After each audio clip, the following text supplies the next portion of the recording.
بسم اللہ الرحمن الرحیم۔ ڈیئر اسٹوڈنٹس، السلام علیکم۔ بیٹا نور اسکول اینڈ کالج کی جانب سے آن لائن کلاسز کے سلسلے میں آج ہم 10th کلاس کی نیکسٹ کلاس لے رہے ہیں۔ ڈیلی بیسس پہ آپ کو جو آن لائن ہوم ورک دیا جاتا ہے وہ آپ نے سافٹ فارم میں اپنے گوگل کلاس روم کے اندر ہمیں سینڈ کر دینا ہے، اور اس کے بعد اس منتھ میں ہم نے 21 یعنی اگست کے مہینے میں 21 اگست ہم نے آپ کو دی ہے تاکہ آپ ریٹن فارم میں جو ہارڈ کاپی ہے وہ کالج میں لا کر جمع کروا سکتے ہیں۔ آج کے سبق کی طرف آ جاتے ہیں۔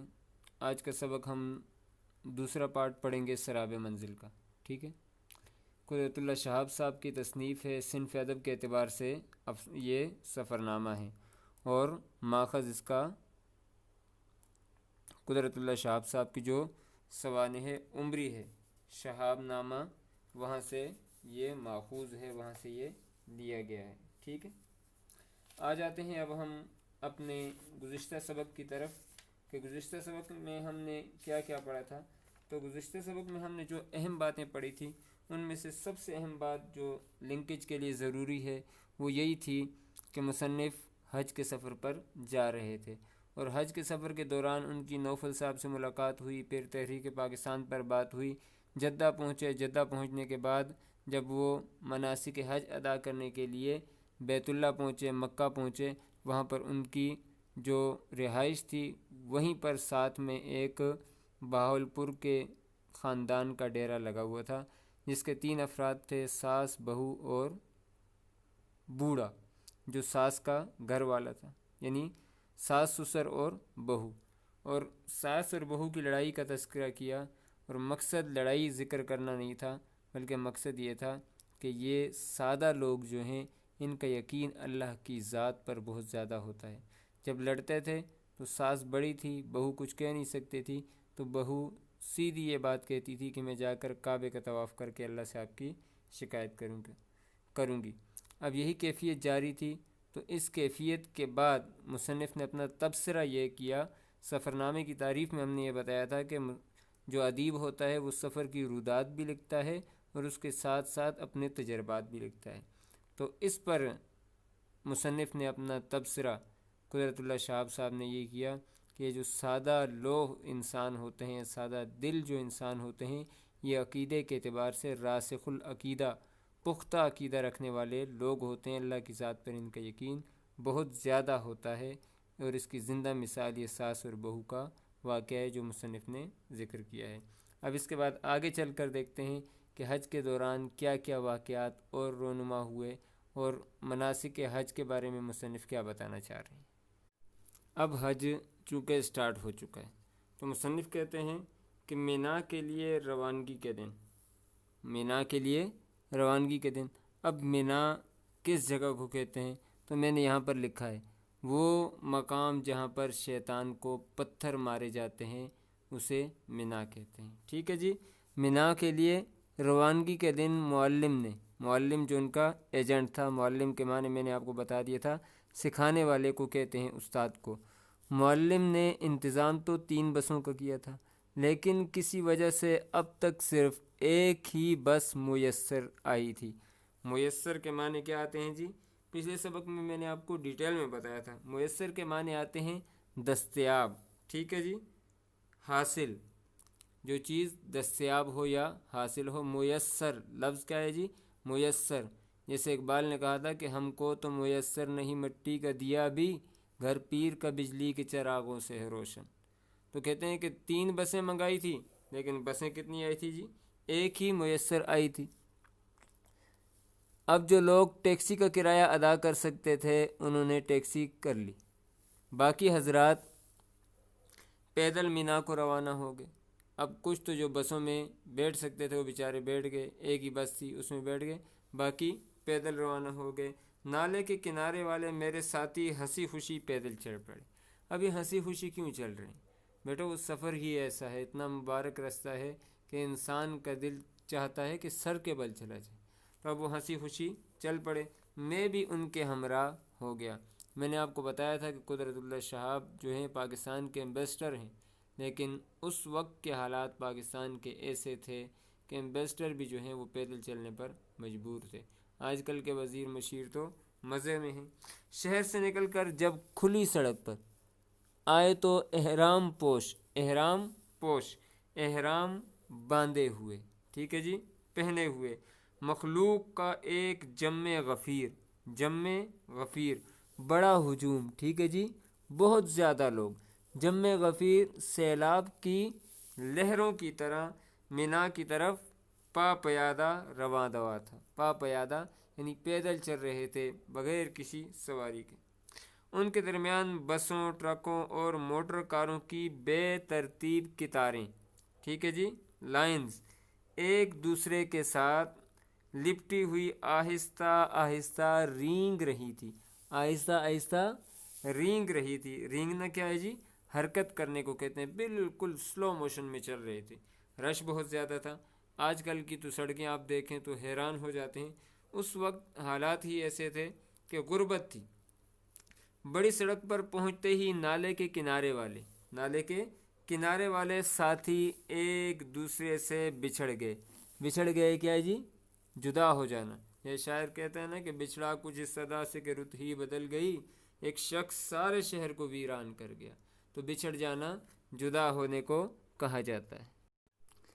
فضا میں تلبیہ کی گونج کا سائبان تنا ہوا تھا۔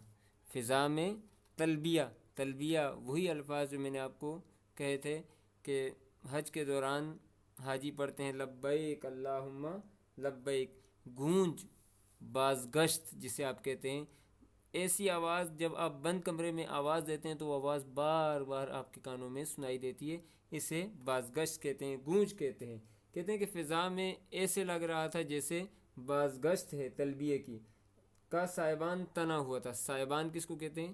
سائے کو۔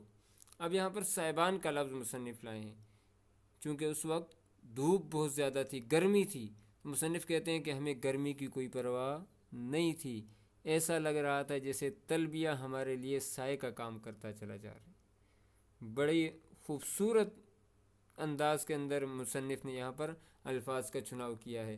تو سائبان تنا ہوا تھا، زمین پر ہزاروں مضطرب کہتے ہیں بے چین کو، بے قرار کو، ٹھیک ہے جی، ہزاروں مضطرب قدم تیز رفتاری سے ایک ہی منزل کی طرف بڑھ رہے تھے۔ اور وہ کون سی منزل تھی؟ کسی کو کسی سے کوئی سروکار نہ تھا۔ سروکار کہتے ہیں واسطے کو۔ ہر شخص اپنی دھن کہتے ہیں شوق کو۔ میں نے انڈرلائن بھی کیے ہوئے ہیں، معنی بھی لکھیں، یہ ساتھ ساتھ آپ لکھتے جائیں۔ ہر شخص اپنی دھن میں مست اور بے خود تھا۔ بے خود کہتے ہیں آپے سے باہر ہو جانا، جیسے اقبال نے کہا تھا نا کہ بے خود کیے دیتے ہیں انداز حجابانہ، دل میں تجھے رکھ لوں اے جلوے جانانا، ٹھیک ہے جی، بے خودی کی کیفیت، اپنے آپے میں نہ رہنا۔ مصنف اس پیراگراف کے اندر بڑی خوبصورت بات سمجھانے کی کوشش کر رہے ہیں کہ وہ کیفیت اور وہ مستی اور وہ سرشاری ایسی ہوتی ہے کہ انسان اس وقت اپنے آپے میں نہیں رہتا ہے، اسے دنیا و مافیہ کی کوئی فکر نہیں ہوتی ہے۔ کیا فکر ہوتی ہے؟ گرد و بیش کہتے ہیں ارد گرد کی پہاڑیوں پر جا بجا، جگہ جگہ چونے کی سفیدی بکھری ہوئی نظر آ رہی تھی۔ ایسے لگ رہا تھا جیسے پہاڑیوں پر چونا کیا ہوا ہے۔ قریب جا کر دیکھا تو یہ چونے کی کلائی نہ تھی، کلی کہتے ہیں سفیدی کو یا ٹیپ ٹاپ، یہ جو برتن ہوتے ہیں، جب یہ اسٹیل کے اور یہ سلور کے برتن جو ہوتے ہیں یہ پرانے ہو جاتے ہیں تو گلی میں ایک آواز لگاتا ہے، شخص آ جاتا ہے، وہ کہتا ہے کہ برتن کلی کرا لو، وہ برتن کے اوپر ایک چمکیلی سی لگا کر آپ کو دے دیتا ہے، تو اس کو ٹیپ ٹاپ کہتے ہیں کہ قریب جا کر دیکھا تو چونے کی کلئی نہ تھی، یعنی چونا نہیں تھا پہاڑوں پر، کیا تھا؟ بلکہ احرام پہنے ہوئے حاجیوں کے گروہ تھے۔ دور سے ایسے لگ رہا تھا جیسے پہاڑ پر چونا کیا ہوا ہے، لیکن جب قریب جا کر دیکھا تو معلوم ہوا وہ چونا نہیں ہے بلکہ حاجی جا رہے ہیں جو پہاڑیوں کی ڈھلانوں اترائی پر بسیرا ڈالے ہوئے تھے، کچھ بیٹھے ہوئے تھے، کچھ چل رہے تھے۔ ان کی تقلید کہتے ہیں پیروی میں میں نے بھی ایک چٹان کے سائے میں پناہ ڈھونڈ لی۔ اب کہتے ہیں اس پیراگراف کے اندر کہ ارد گرد جہاں بھی میں نے نظر ڈالی تو ایسے لگ رہا تھا جیسے پہاڑوں پر چونا ہے۔ جب قریب جا کر دیکھا تو وہاں پر حاجی احرام کی حالت میں بیٹھے ہوئے تھے۔ سفید لباس تھا، اس لیے چونے سے یہاں پر چونے کا لفظ استعمال کیا ہے، ٹھیک ہے جی، استعارتاً۔ تو یہاں پر استعارتاً کوئی لفظ استعمال ہوتا ہے یا تشبیہ ہوتی ہے تو اس کو آپ پہچاننے کی کوشش کریں۔ آپ نے گزشتہ کلاس کے اندر علم بیان مکمل پڑھا ہوا ہے۔ اب اس پیراگراف کے اندر چند باتیں بہت اہم ہیں، وہ آپ نے خاص طور پر اپنے پاس لکھ لینی ہیں۔ اگلی صبح لاکھوں کا یہ قافلہ میدان عرفات، میدان عرفات کسے کہتے ہیں؟ مکہ معظمہ سے 9 میل دور ایک پہاڑی مقام جہاں حج کے دن حاجی قیام کرتے ہیں۔ یہ دیکھیں عرفات کس کو کہتے ہیں، میں نے اوپر معنی لکھا ہے، ٹھیک ہے۔ یہ لاکھوں حاجیوں کا قافلہ میدان عرفات کی جانب روانہ ہوا۔ ان کے پیچھے پیچھے میں بھی وہاں پہنچا۔ مصنف کہتے ہیں میں بھی ان کے ساتھ تھا۔ کچھ لوگوں نے جبل رحمت، جبل رحمت کس کو کہتے ہیں؟ یہ جبل رحمت وہی پہاڑ ہے، جبل عربی زبان کا لفظ ہے، ٹھیک ہے، اور رحمت آپ کو پتہ ہے رحمت کو کہتے ہیں۔ یہ وہی مقام ہے جہاں پر حضور صلی اللہ علیہ وسلم نے خطبہ دیا تھا۔ جبل رحمت کے دامن میں بیٹھ کر وقوف کیا، ٹھیک ہے جی، یہ وقوف عرفہ، ٹھیک ہے جی، وقوف عرفہ۔ عرفہ کے میدان کے اندر جب حاجی قیام کرتے ہیں، رکتے ہیں، کب جی؟ 9 ذی الحجہ کو، تو اسے کیا کہا جاتا ہے؟ وقوف عرفہ کہا جاتا ہے۔ وقوف ویسے رکنے کو کہتے ہیں۔ میں نے بھی کہیں جگہ ڈھونڈ لی۔ شام کو سب کے پیچھے پیچھے مزدلفہ پہنچا۔ کہاں پہنچ گیا جی؟ مزدلفہ پہنچ گیا۔ یہ مزدلفہ جو ہے یہ منی اور عرفات کے درمیان میں ایک مقام ہے۔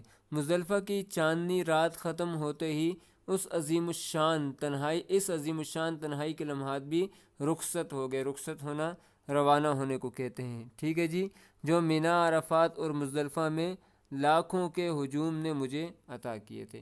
یہ کہتے ہیں کہ وہاں پر تنہائی تھی، اکیلے تھے، ٹھیک ہے۔ ہجوم عرفات کی تنہائی میں سکون ہی سکون تھا۔ اب یہاں پر کہتے ہیں کہ تنہائی تھی، اس کے باوجود مجھے سکون محسوس ہو رہا تھا۔ اس پیراگراف کے اندر آپ دیکھیں کہ چند مقامات کے نام آئے ہیں۔ منی وہی مقام ہے جہاں پر شیطان کو پتھر مارے جاتے ہیں۔ پھر اس کے بعد عرفات کا نام آ گیا۔ مکہ معظمہ سے 9 میل دور ایک مقام ہے، ٹھیک ہے جی، جہاں پر حاجی رکتے ہیں۔ پھر اس کے بعد جبل رحمت، وہ مقام، وہ پہاڑ ہے جہاں پر نبی علیہ السلام نے خطبہ دیا تھا۔ پھر وقوف عرفہ، عرفہ کے اندر رک جانا، یہ وقوف عرفہ کہلاتا ہے، ٹھیک ہے جی۔ مراحل حج سے، مراحل مرحلے کی جمع ہے، کہتے ہیں مراحل حج سے فارغ ہو کر مکہ معظمہ واپس آتے ہی میرے سر پر مدینہ منورہ پہنچنے کی دھن سوار ہو گئی۔ دھن کہتے ہیں شوق۔ لیکن معلم عبدالرزاق محبوب نے بڑی سنگ دلی بے رحمی سے مجھے سمجھایا کہ میرے پاس مدینہ شریف روانہ ہونے کی تاریخ سعودی حکومت سے مقرر ہو کر آئے گی۔ یعنی اس وقت کے اعتبار سے رش زیادہ ہوتا تھا، گاڑیاں نہیں تھی، تو سعودی حکومت جو ہے وہ ڈیٹس دیتی تھی حاجیوں کو، ان کے قافلوں کو، کہ فلاں دن آپ نے جانا ہے، فلاں دن آپ نے جانا ہے، ٹھیک ہے جی۔ اب مصنف کہتے ہیں کہ میرے دل میں یہ لگن تھی کہ میں جلدی سے مدینہ چلا جاؤں، جلدی سے آپ صلی اللہ علیہ وسلم کے روضے کی زیارت کراؤں۔ اب جب ایجنٹ نے یہ کہہ دیا کہ آپ کی ابھی تاریخ مقرر نہیں ہے، اس وقت تک میں صبر سے کام لوں اور بار بار اپنا پاسپورٹ مانگ کر اسے دک نہ کروں۔ دک کہتے ہیں تنگ کرنے کو۔ معلم سے مایوس ہو کر میں نے خانہ کعبہ کی راہ لی، رستہ لیا۔ سڑک پر سامنے سے پاکستانی ایمبیسی، ٹھیک ہے جی، پاکستانی سفارت خانے کی ایک کار آتی دکھائی دی۔ اب چونکہ مصنف قدرت اللہ شہاب صاحب جو ہیں یہ بھی پاکستان کے ایمبیسڈر تھے، سفیر تھے، تو کہتے ہیں کہ سامنے سے مجھے سفارت خانے کی ایک کار آتی دکھائی دی۔ کار میں سفارت خانے کا کچھ عملہ سوار تھا۔ عملہ کام کرنے والا، ٹھیک ہے جی، عمل کام کو کہتے ہیں۔ عملہ سوار تھا، ان میں سے ایک صاحب مجھے پہچانتے تھے. اب یہ بات ذہن کے اندر رکھیں کہ ایک صاحب مجھے پہچانتے تھے. انہوں نے کار روکی اور علیک سلیک کے بعد، علیک سلیک دعا سلام، ٹھیک ہے جی، ابتدائی جو تعارف ہوتا ہے علیک سلیک کہتے ہیں. علیک سلیک کے بعد چھوٹتے ہی پوچھا آپ مدینہ منورہ چلیں گے؟ آپ مدینہ منورہ چلیں گے؟ جی ہاں ضرور، میں نے بکھلا کر کہا، لیکن کیسے؟ ٹھیک ہے جی، گھبراہٹ کے عالم میں، لیکن کیسے؟ اب اس پیراگراف میں آپ ایک بات ذہن کے اندر رکھیں بیٹا. مصنف نے کہا کہ جب حج پورا ہو گیا تو میرے دل میں مدینہ جانے کا شوق پیدا ہوا کہ میں جلدی سے مدینہ چلا جاؤں. شوق پیدا مصنف کے دل میں ہوا اور راستہ کوئی بھی نہیں تھا. پاسپورٹ جو ہے وہ اپنے ایجنٹ کے پاس تھا اور اس نے کہا تھا مدینہ آپ کی سعودی حکومت کی طرف سے تاریخ مقرر ہو کر آئے گی. لیکن دل میں شوق ہو تو اللہ رب العزت راستے پیدا کر لیتے ہیں. تو ہم بھی اپنے دل کے اندر حج کا، عمرے کا، بیت اللہ کی زیارت کا اور آپ صلی اللہ علیہ وسلم کی روضے کی زیارت کا شوق جتنا رکھیں گے اتنا ہی اللہ رب العزت ہمیں اور آپ کو جلدی جلدی ان مقامات کی زیارت نصیب کریں گے. ٹھیک ہے جی. تو مصنف کے دل میں شوق پیدا ہوا، ایمبیسی کی کار آئی اور مصنف سے کہا کہ آپ ہمارے ساتھ چل سکتے ہیں. اب مصنف نے پوچھا کہ میں کیسے جا سکتا ہوں؟ انہوں نے بتایا کہ خشکی کے راستے. مصنف بحری جہاز کے ذریعے گئے تھے، پانی کے راستے. کہتے ہیں کہ خشکی کے راستے آیا ہوا پاکستانی حاجیوں کا ایک قافلہ. قافلے کی تعریف بھی میں نے آپ سے کی تھی کہ بہت سارے لوگ جب تجارت کی غرض سے یا سفر ایک جگہ سے دوسری جگہ کرنے کے لیے بہت سے لوگ مل کر چلتے ہیں، اسے قافلہ کہتے ہیں. ایک قافلہ آج شام جدہ سے مدینہ روانہ ہو رہا ہے خشکی کے راستے. ٹھیک ہے، اگر میں اس میں شامل ہونا چاہوں تو ابھی ان کے ساتھ کار میں بیٹھ کر جدہ روانہ ہو جاؤں. اب یہ مکہ میں ہیں، مکہ سے انہیں جدہ جانا ہے تو اللہ نے کار دے دی. میں نے باغ دوڑ کر الوداعی طواف کیا. ٹھیک ہے جی، طواف وداع کہا جاتا ہے اس کو. کیا کہا جاتا ہے؟ رخصت ہونے کا طواف. نالے کے کنارے سے اپنے سامان کی پوٹلی اٹھائی. پوٹلی چھوٹی گٹھڑی جس میں سامان باندھا جاتا ہے. ایمبیسی کے عملے یعنی سفارت خانے کے عملے نے میرے معلم سے میرا پاسپورٹ وصول کیا، لے لیا اور پورے 3.5 گھنٹے کے اندر میں قافلے کی بس میں بیٹھا ہوا سوئے مدینہ، سو طرف، ٹھیک ہے جی، سوئے طیبہ بن کے ہم ظاہر چلے. نائت میں آپ نے پڑھا تھا نا، شکر کی جا ہے دن اپنے پھر چلے. یہ وہی بات ہے، سوئے طیبہ مدینہ کی طرف، سوئے مدینہ روانہ تھا. اس زمانے میں جدہ سے مدینہ جانے والی سڑک پختہ نہ تھی. پختہ پکی نہ تھی. کیسی تھی؟ بس ایک کشادہ کہتے ہیں بڑا سا روڑے دار راستہ تھا. روڑے دار یعنی جس پر بجری یا پتھر ڈالے گئے ہوں، جو کہیں سے کچا تھا کہیں سے سنگ لاخ تھا. سنگ لاخ پتھریلے کو کہتے ہیں.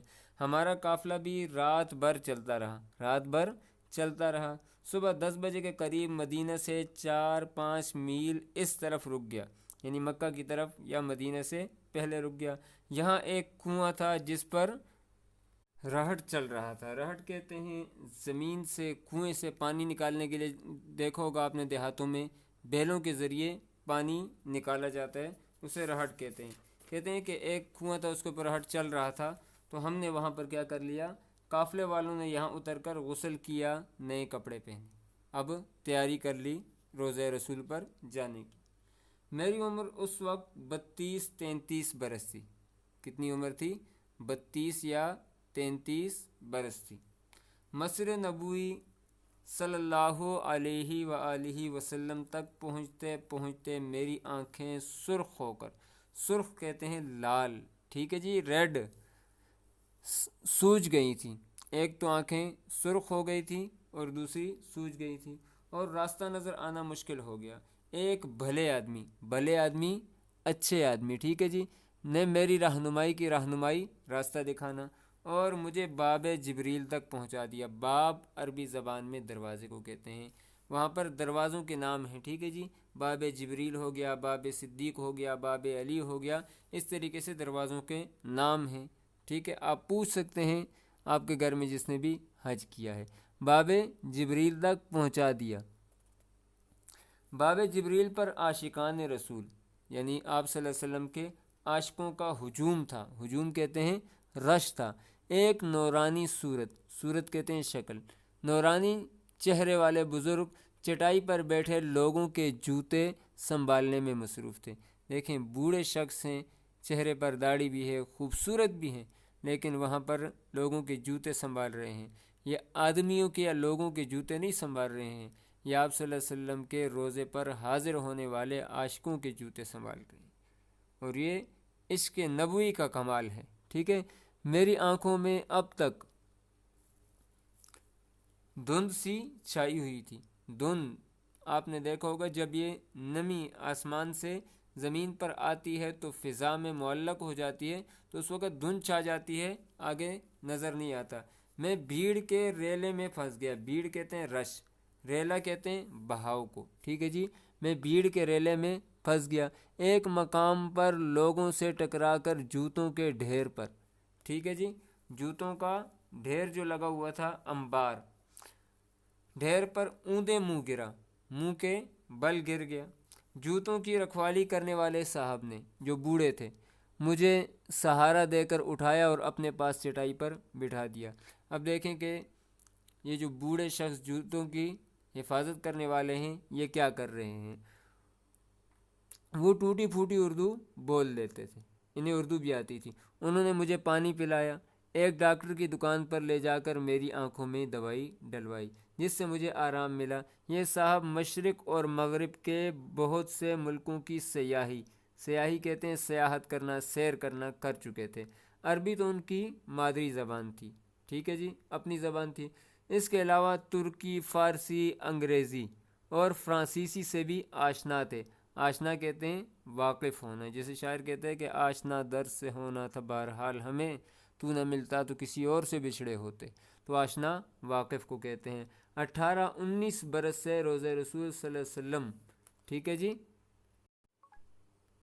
اور مسجد نبوی صلی اللہ علیہ وسلم کے صفائی کے انتظامات سے وابستہ جڑے ہوئے یا منسلک تھے۔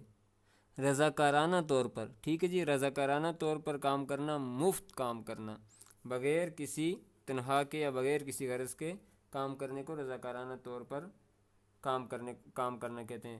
رضاکارانہ طور پر باب جبرائیل کے باہر جوتے سنبھالنے کے کام میں ہاتھ بٹاتے تھے۔